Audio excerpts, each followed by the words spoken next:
Welcome back everyone, Zeke here for another quick My Thoughts On video, and today we're looking at Alienation, which is a twin-stick shooter developed by House Marque, and is set in a distant future as planet Earth lies in ruins after an alien invasion.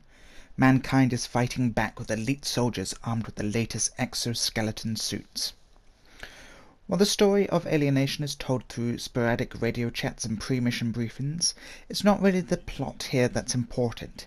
Instead, it's the action, and it's in this regard that House Marque delivers in spades.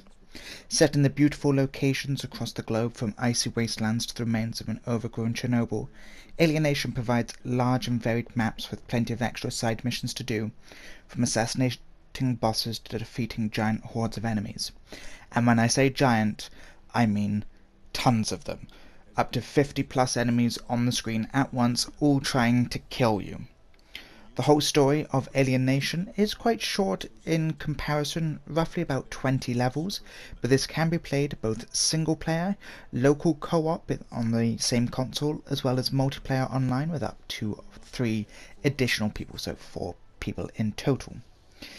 While I felt that the character customization in Alienation was lacking, however, while Alienation provides 3 classes to choose from: the Saboteur, who utilizes their invisibility, the Tank, who utilizes armor and shields, as well as superior firepower, as well as the Biospecialist, which has healing and damaging nanobots. All of these didn't really make an impact to the story. I felt that the repetitive collecting of dropped guns, which all look and feel eeringly similar, was a little disappointing. With that being said, each weapon does come with their own stats and rarity level, which can be re-rolled using scavenged materials to make that gun seem more personal towards you.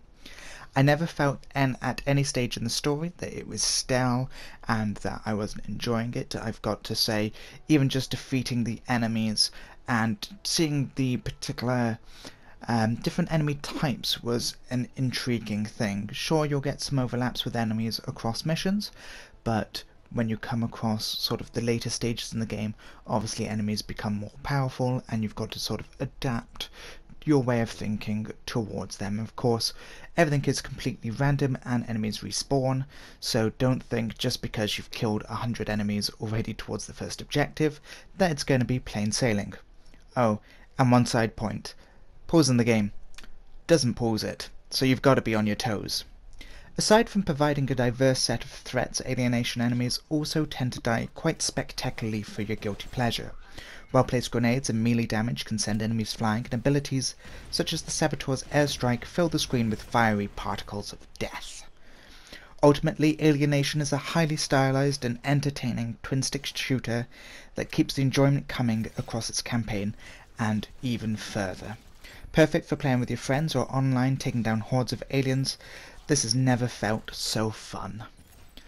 There we have it, my thoughts on for Alienation. If you've played it, I would like to hear your thoughts on the game down in the comments section below, and of course, if you enjoy this video, please don't hesitate to leave a like, comment, share and subscribe, and stay tuned for all my newly released videos.